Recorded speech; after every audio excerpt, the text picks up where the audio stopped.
السلام علیکم عزتمنو د نیلم ګل خاوند مراد یعنی په فاطمه ګل باندې اوس په دوبۍ کې کم کارونه کوي. ایا کو تاسو غواړئ چې پوه شئ نو زموږ د ویډیو ته سره تر اخره پورې وګورئ او تاسو ته به پوره معلومات در ورسیږي. خو د دې معلومات نه مخکې زه تاسو دا یادګي نه وکړم تاسو کو چې زموږ په دې چینل کې نوي وئ حتما د زموږ کوم دا چینل د سره سبسکرایب کړئ. خو کې وسره د ټلې نشان وهئ چې ښه یو نوی معلوماتي ویډیو تاسو ته په اسانۍ باندې در ورسیږي. د نیلم ګل خاوند مراد یو هفته مخکې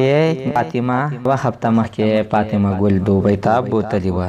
فاطمه ګل په دې باندې بوتلې وه چې زه تاته دوبۍ ته چکر درکړم. فاطمه ګل ته دا پته نه وه چې دا به په ما باندې دوبۍ کې دغه شانتې غلط کارونه کوي. غلطو کارونو ته فاطمه ګل د څه د وجې نه غاړه کېښودله. ډېر عزتمند دغه غوښتنه کوي چې فاطمه ګل د پیل نه غلطه وه. عزتمنو دا د پیل نه صحیح وه، غلطه نه وه. خو د چې د نیلم ګل خاوند سره یعنې واده وکړو، نکاح یې ورسره وتړله. د هغې نه بعد یې بیا دغه شانتې ډانسونو او ډرامو ته یې راویستله. خو فاطمه ګل خپل خاوند ته یعنې مراد ته یې ویلې چې د ډانسونو نه علاوه زه نور کار نه کوم، یعنې چې کوم کارونه تا په نیلم ګل باندې کول نو هغه کارونو ته زه نه غاړه ږدم او نه کومه.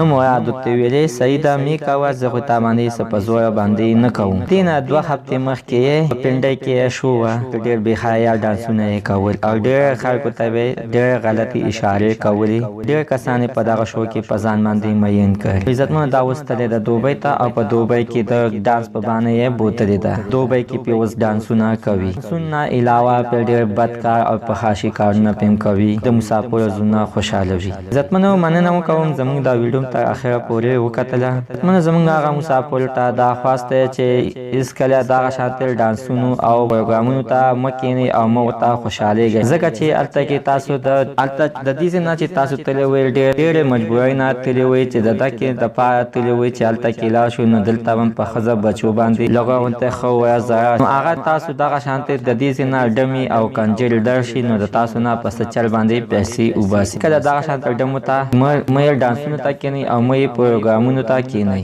خاص هغه د دوبۍ مسافرو ته دا خواست دی چې هېڅکله دغه شانتې کسانو ته مه کښېنئ او مه پاسئ او مه دغه شانتې کسانو ته ډېر لیفټ ورکوئ. زموږ نننۍ معلومات د دې ځای پورې د نوي معلومات دپاره زموږ عمده چینل د سره سبسکرایب کړئ. خوا کې ورسره د ټلۍ نشان ووهئ. ښه یوه نوي معلوماتي ویډیو تاسو ته په اسانۍ باندې در ورسیږي.